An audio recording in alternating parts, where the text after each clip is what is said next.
We've been doing this sort of work for about 20 years. We started working with at-risk children, and we saw that they responded very well to horses. So we worked with larger horses, and we started working with ponies. And then we saw that miniature horses, you could do a lot of things that you can't do with a big horse, with a miniature horse. Like come inside buildings. You can come inside buildings, and that was one of our first requests outside of working with children.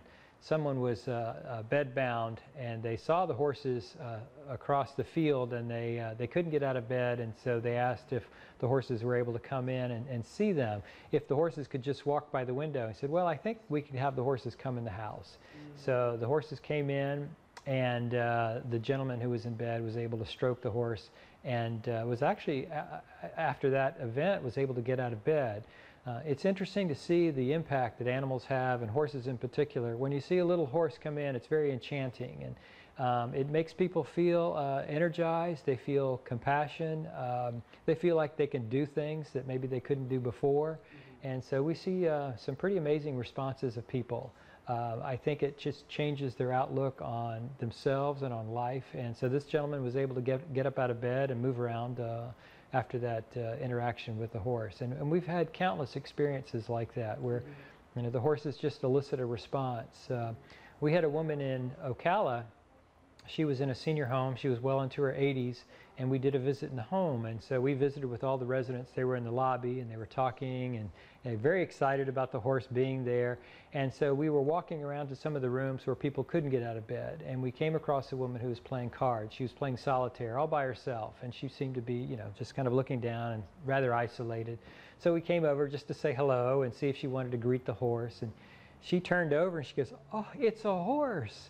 And we heard from the director, and she started crying, and she said, "I've never heard this woman speak in the 3 years that she's been here."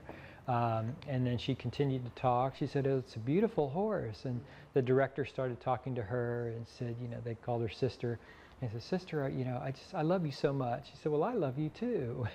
And so she started interacting with her family, the other residents. It's like a switch was turned on that had been off for a very long time for this particular woman. But we get responses like that really, they surprise us because we didn't know what was going on until we found out later. Well, I think in difficult situations like what we had here in Orlando, we have been to Sandy Hook. We were visiting there after the tragedy. That was a situation where just very, very tragic for a small community. I think people started to retreat into their homes. They became very, very isolated. The media kind of came in and was somewhat intrusive into their lives, and I think that even caused them to be a little bit more reactionary, to back away. I think when things happen where people embrace and the community starts to come out, then there's an overflow, and we've seen that with the horses. When we come out and greet people, they sort of feel like it's okay to laugh. It's okay to just let your guard down. I mean, these horses, we had a little girl in Sandy Hook in Newtown. We did some other events. We did one at the youth center. Again, hundreds of people who came out, different families. One of the girls came out and she said, "Well, I was in the classroom," and she's talking to the horse, and I think there's a sense that the horses won't tell your secrets. And so people feel at liberty to share with these horses.